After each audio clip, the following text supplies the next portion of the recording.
it's a mining site, a registered mining site, and the pit that collapsed is over 40 meters depth. So you can imagine how very serious the situation is. And since the occurrence, as a state government, we have been coordinating with our response partners, particularly at the state level, the State Ministry of Solid Mineral, and at the federal level, the same sister states at the federal level. We've been also coordinating with the security agencies to ensure that a very desperate search and rescue operation is being carried out on the site. The appropriate authorities should, as a matter of urgency and necessity, initiate thorough investigation into the circumstances surrounding the incident so as to identify any existing lapses as they relate to safety regulations and enforcement in the sector. The National Assembly should invoke the powers that is conferred on it by Section 4 of the 1999 Constitution as amended, make the necessary legislation to guide the sector rather than allowing it to the whims and caprices of various government officials, as the case may be. The government is being shortchanged. It's being shortchanged. The government is not having what is due to it.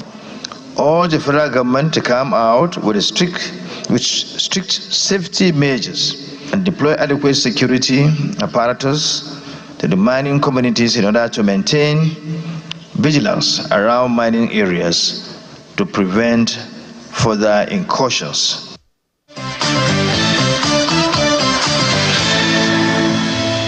Quite a conversation there on the viability of states. Now let's go to the viability of mining sites in Nigeria. And that Niger State incident, gives cause for concern and reflection. Look at that geographical terrain. It speaks a lot to the safety of operations there. And we've lost 30 miners already, according to the report. So let's have a conversation really about the safety of mining sites in Nigeria generally and the compliance with regulation. And joining us to help us understand those issues is Mr. Patrick Odiegu. He's the Secretary, Miners Association of Nigeria, Benue State Chapter, and Vice President, Benue Chamber of Commerce, Industry, Mines and Agriculture. Besima is also former Secretary General, Association of Miners, and Professor of Barite and Mabob. He's also the MD CEO, Polyguard Investment Nigeria Limited, a licensed barite, lead and zinc materials mining company with operation in Benue State. Quite a CV there. And thank you for joining us, Mr. Odiegu. Yeah, thank you so very much for having me. Good morning, Nigerians. Yes, indeed. So first of all, your immediate reaction to that incident in Niger State, and help us understand what may have gone wrong, why there was no compliance, pretty much no compliance with safety rules at that site. Yeah, thank you. It's a very unfortunate incident. Our thoughts and prayers are with the family, and we sincerely pass our condolences and best wishes to everybody that is concerned. And also may the souls of those departed, may their souls rest in peace. Actually, if you look at those videos that was circulating, you will see one thing that was very evident. You will see that the materials close to the pit is still very near to the pit. So the functionality of that mine is absolutely not in the best of shape. And that speaks actually to one of the critical elements that we need to look at. If you talk about safety, you must first of all fundamentally address the issue of funding. Funding is very, very crucial. It's the center of everything that has gone wrong in this very particular incident. With the right set of funding, you will deploy the right set of capacity, the right set of equipment to be able to push back the overburden in order to expose the mineralized vein. So what happened is that most mining companies or small-scale mining companies, we are now speaking about Nigerian miners, fundamentally. And it's very, very important that we kind of understand that if we want our citizens to participate in development of our national economy, such as mining. Mining is very crucial to everything that we do in life. You can't talk of agriculture without really taking hold of your mining sector. The same thing on energy. Power, you can't do power without coal. You can't do power without thermal energy. There's so much that, and it must come out from the mine. If you're going to do drilling, you need mineral that will enable you to do those drilling. So mining is not something we can take for granted. And for us to maintain ownership, Nigerians' ownership, we have to address the issue of funding. If you watch this video carefully, you will see that the earth around the mining pit is still close to the mining pit. That is a no-no. When those materials are very close to the pit, there's always room for slide. Those materials can push back in because you are beneath those materials and you are chipping into the earth crust. That will bring a lot of vibration, and that can also make it to slide and bury everybody beneath. So the first thing we need to do is to look at the mining system that is applied. And in the root of those mining systems is actually funding. Nigerian solid mineral sector is not properly funded. Let's speak about this thing, and it's important that we address this issue. You talk about safety, you must talk about funding, because it's the funding that will enable you to deploy the right safety method that will keep everybody safe. Mr. Odego. Yes. I would like to piece it just apart so we can understand it better. We'll talk about the funding bit because it's expected that it's a private endeavor to a large extent. So are you talking about funding from investors, funding from government? What kind of approach are you talking about? We'll come to that. But let's still focus on what is happening right now in Niger State. It's a very sad development, really. So in that location, there is a district head. I'm just trying to talk about the chain of authorities. So there's a district head, there's a local government chairman before you now escalate to the state government. Now, what the state government is saying is that, well, mining should not have been going on in that area because there's been some sort of ban on mining because of security, incidents. The security situation is not quite safe. But mining was going on there, even though it's been called exploration. They said it was exploration and not mining. So how can such activity be going on, and such massive activity, not just 2 people, not just 4 people, over 30 people in that location, and safety precautions were not adhered to? The authorities are saying they are not aware. How is that even possible? Yeah, and thank you, Coyote. I think you have gone to the roots of the issue. Mining is not just an all-commerce game. There are steps that you must take to be able to have the compliance to mine. One of those compliance is license, but you don't just go and obtain license. You will start with, first of all, local acceptance. The community must issue to you a consent letter that signifies that they've accepted you to come into the environment to exploit those resources. That is the fundamental. So there is no way any mining activity can take place without knowledge of the local people. There's no way, it's inconceivable. So when you obtain the consent, you will now proceed to the MCO, Mining Cadastral Office in Abuja, to place in your application. It is the application that will verify those information that you have submitted. And they are duty bound under 45 days to be able to issue a response. Either it's an approved or rejected. So in that case, the community must be aware. The leadership of the community must be aware. So with regards to what happened, and you mentioned something that the company is actually licensed to explore. And that's part of the issue that is happening in Nigeria in most cases. Mining companies continue to do large-scale mining with exploration license, which is actually against the law. If you need to mine, there are steps that you take. One of those fundamental steps is exploration license. Now, when you are issued an exploration license, as the name suggests, is for you to go and search out 2 things. Is there enough quantity of that material that you are looking for? Is there enough quality of those materials that you are looking for? Because those are the things that will enable you to mine in a profitable manner. And in the course of doing so, you will know at what point is those material found in the earth crust. Is it close to surface or is it deeper underground? If it's deeper to the surface, then you have to deploy a different mining system, which may be underground mining. And if it's close to the surface, then you have to do open cast mining. Now, mining, as we know, is highly destructive. It will devastate the environment for that asset, for that result to come out, because the result is expected to change, to start again a new chain of economic activity that will replace the one that you are destroying, because ordinarily it's a farmland. So if there are minerals there, it is assumed that those minerals has multiple value that can create more farms in the areas where there are no minerals and bring more development. So it's supposed to be a win-win situation. But unfortunately, sometimes accidents do happen. But in this case, looking at the topography, looking at the image that we're seeing, I can say that it's an accident that was actually forecasted. It was just expecting to happen. Because if you are going to mine, and there is nothing like small scale, large scale, there is mining. And if you are going to mine in a safe environment, then you have to remove the overbody out of the mineral sites, out of the mineralized vein. Because what is actually is valuable is the mineral that comes out from the earth crust, is the ore that comes out from the earth crust. Any other thing is considered as waste. Those wastes can be a challenge if they are not completely evacuated from the mining pits. And that's where the challenge is, because some of those miners are poorly funded. So they tend to cut corner a bit. And sometimes you have people that are operating with exploration license and actually doing proper mining. Those are the things that can be interrogated because it's not legal, I would say so.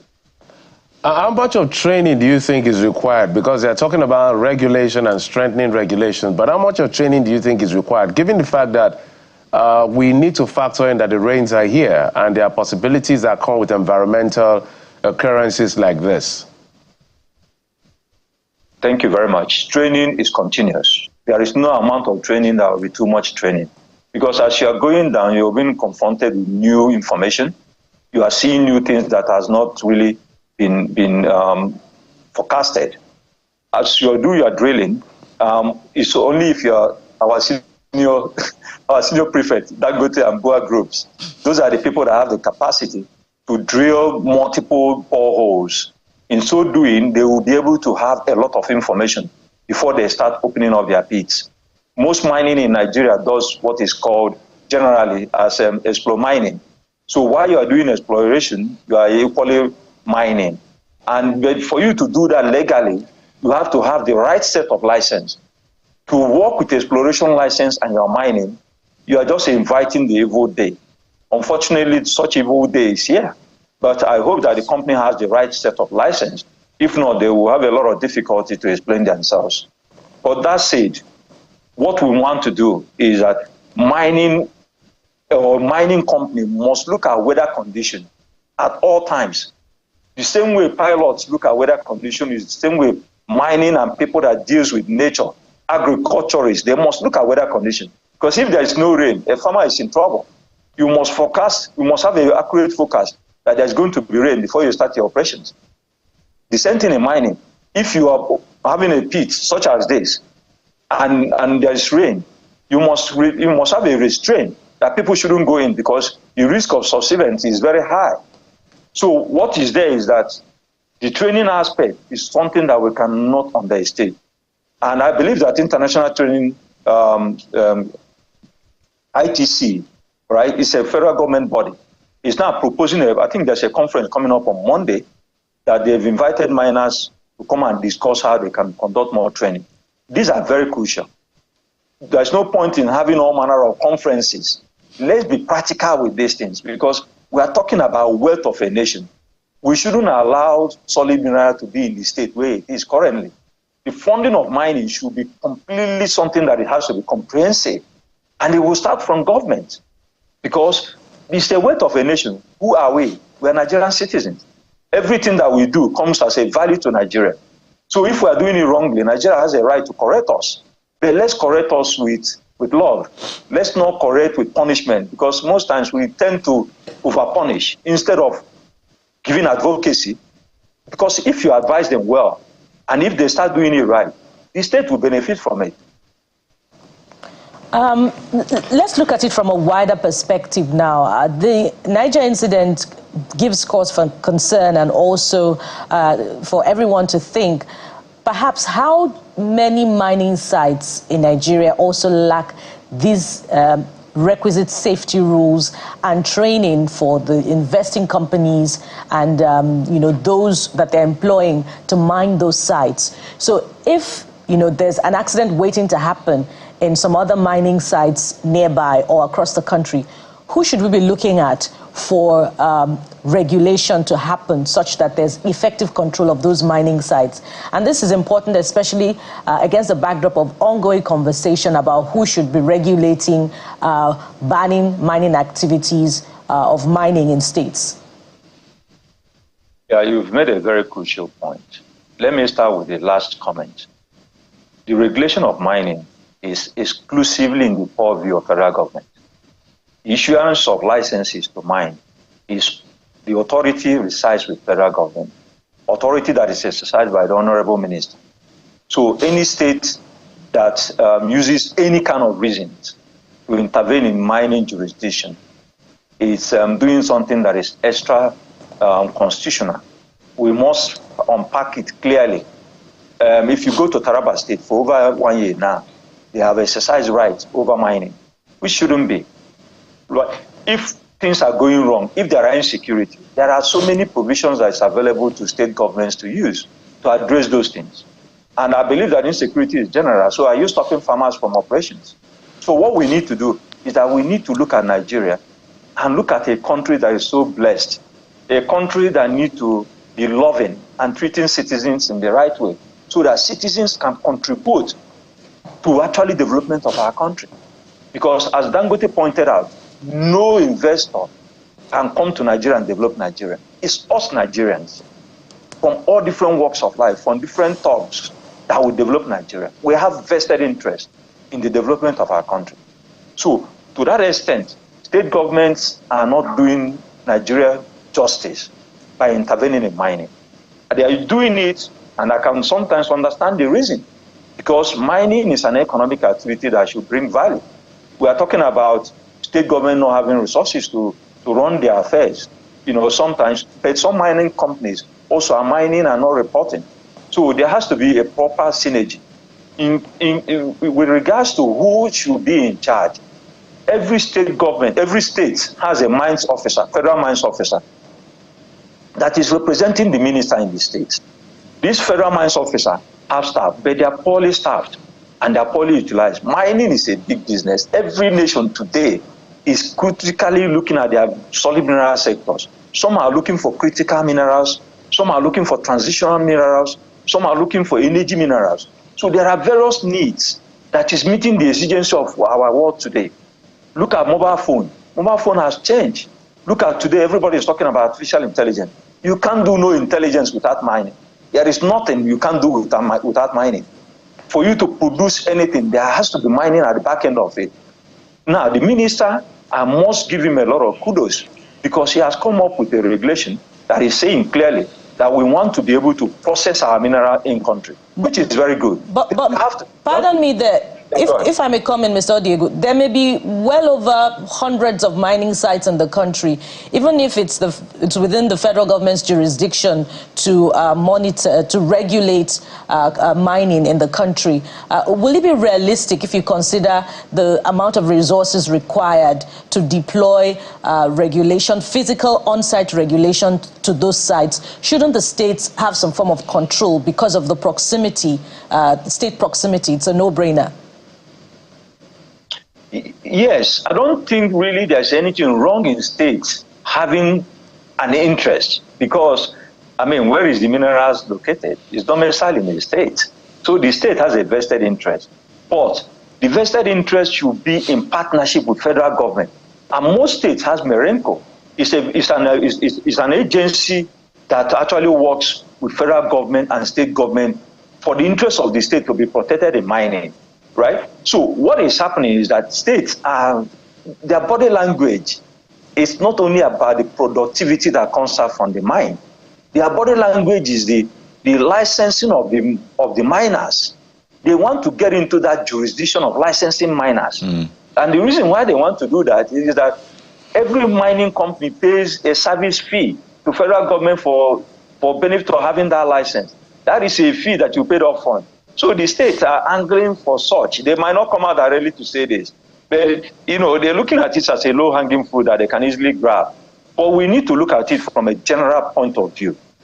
Now, mining solid mineral, it has a counterparty, which is liquid mineral.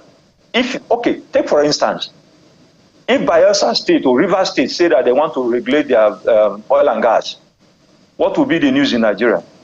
You will understand it clearly when you put it in that context. Right. So let's not kid ourselves.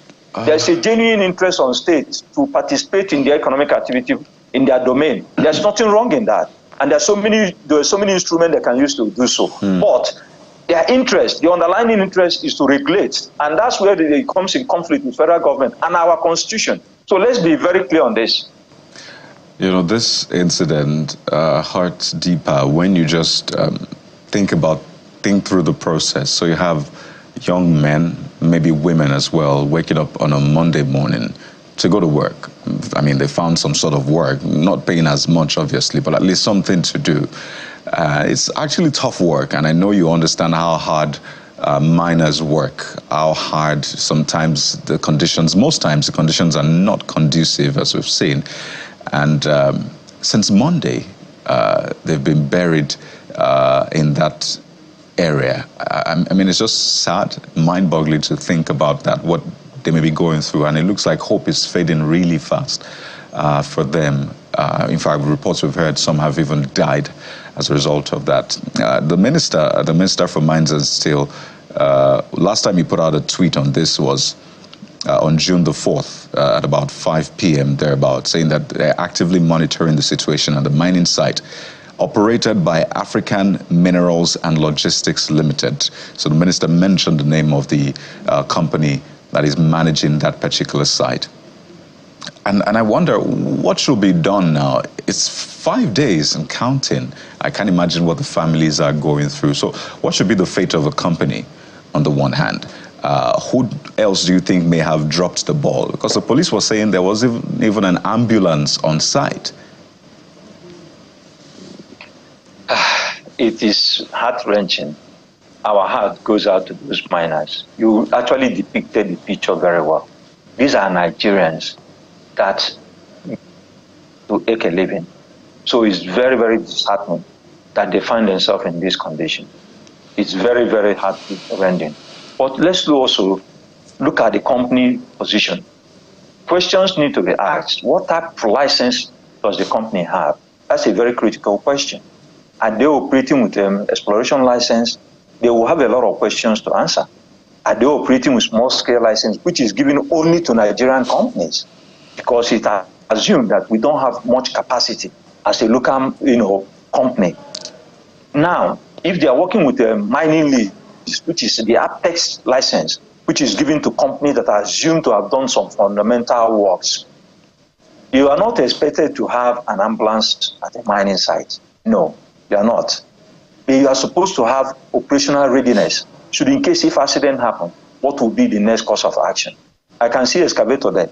Maybe this excavator, if they were there in the first instance, they would have actually removed the overburden. You can see those overburden hanging there.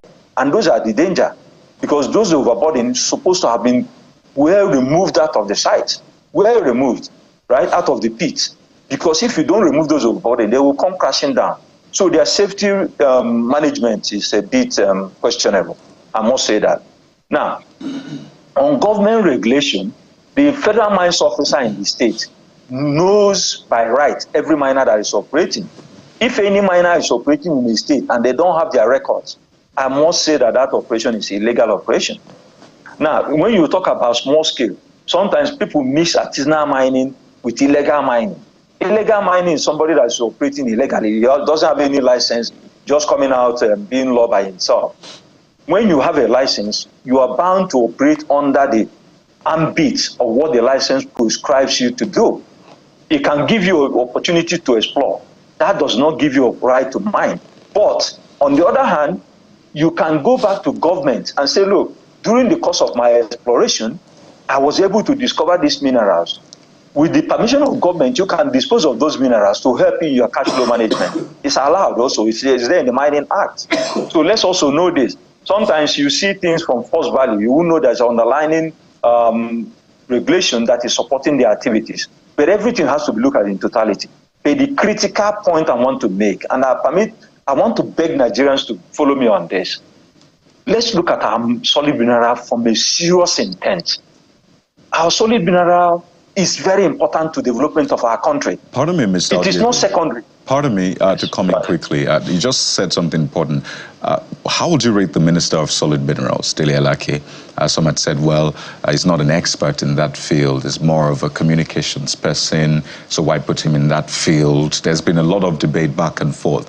But has anything materially changed in the past 1 year since Mr. Dele Alake became the Minister of Solid Minerals? Well, less than 1 year, really, but at least this administration. Thank you very much. A lot of miners, with this your question, they will run away. In fact, you see their feet out the back of their head because you're asking a student to rate his principal. You are in trouble. Anything you say, you are in serious trouble.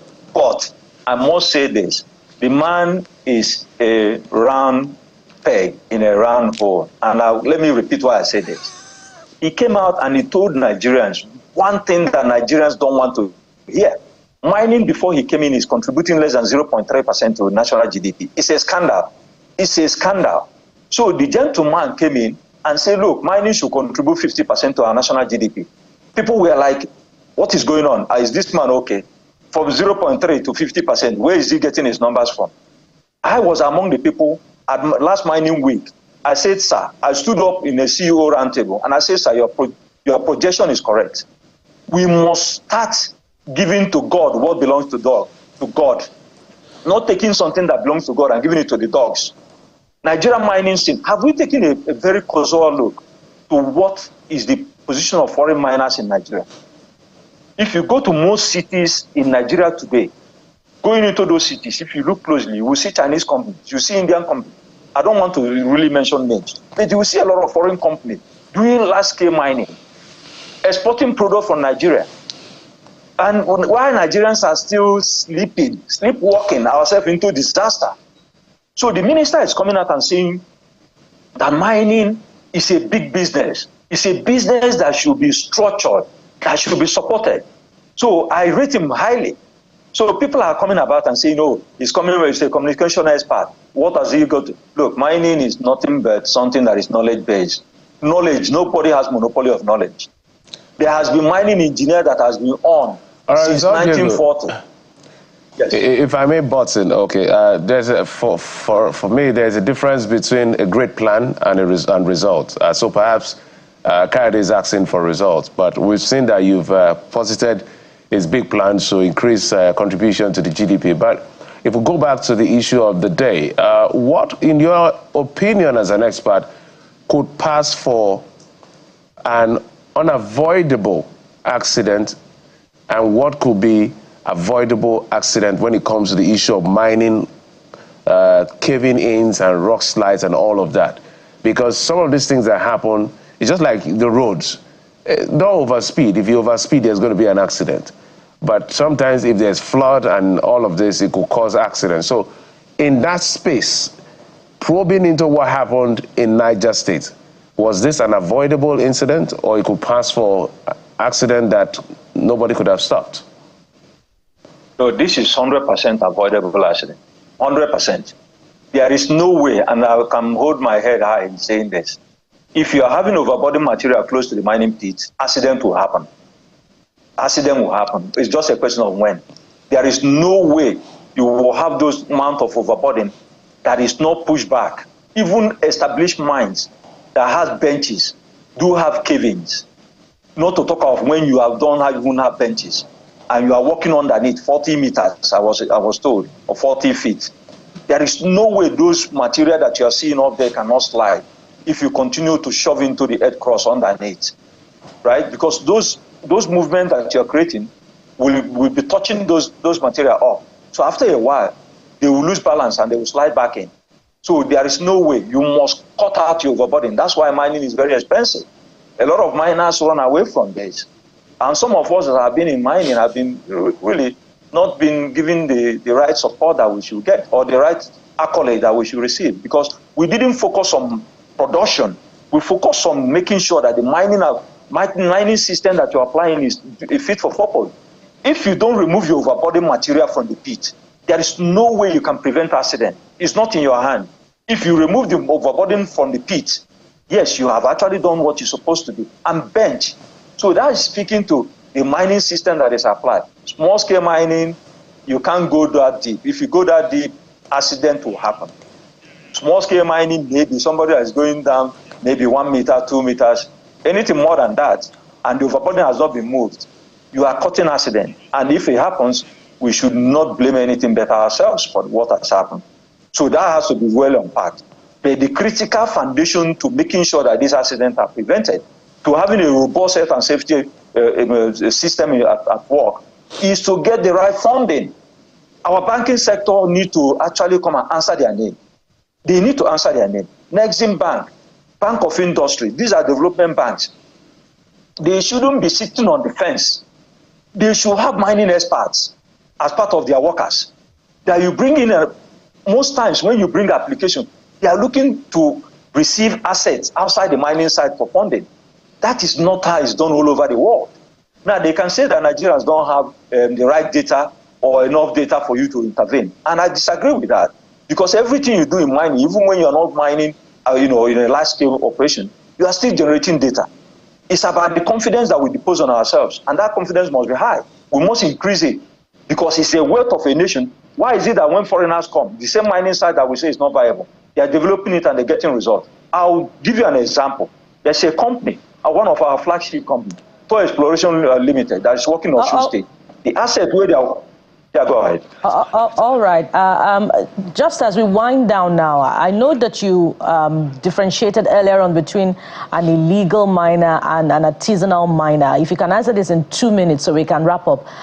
Who should we be looking to do a roll call of miners, mining sites, such that we can differentiate between those two categories, and of course ensure that there is safety in Nigeria's mining sites? We know the number of mining sites that there are, and we have all the regulations that we need to have. So, and how should henceforth the federal government engage with the states to achieve this?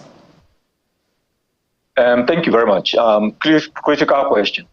I think the minister has launched something last month for digitalized mining monitor. We have to go Internet of Things. We must use the technology to solve these problems. Technology, you can monitor everywhere in Nigeria from one point of view. From one room, you can monitor every land space in Nigeria. So that is the way to go. We must use the technology. There is no point in having mine matcher that is here, but they are not there. But with technology, you are here and you are everywhere. You can monitor things from a point of improvement, not from a point of punishment. Even when you see somebody that is mining not the right way, you can train the person, and the person become an asset to the state. So I'm not actually the person that will say punish. No, let's retrain and let's invigorate and let's fund mining. Mining funding is it's a must. I'm calling on CBN government. In fact, I'm calling on our president to the same way they intervene in agriculture. They must first of all do mining, because you need mining to be able to do agriculture. You can't do fertilizer without mining. You can't enrich the soil without mining. So mining is extremely crucial and very critical. Yes. Thank you. Critical for safety and revenue. We'd like to thank you very much, Mr. Patrick Odiegu, who is the Secretary, Miners Association of Nigeria, Benue State Chapter. Thank you so much for helping us understand the issues and bringing it to perspective. Thank you for coming on the program.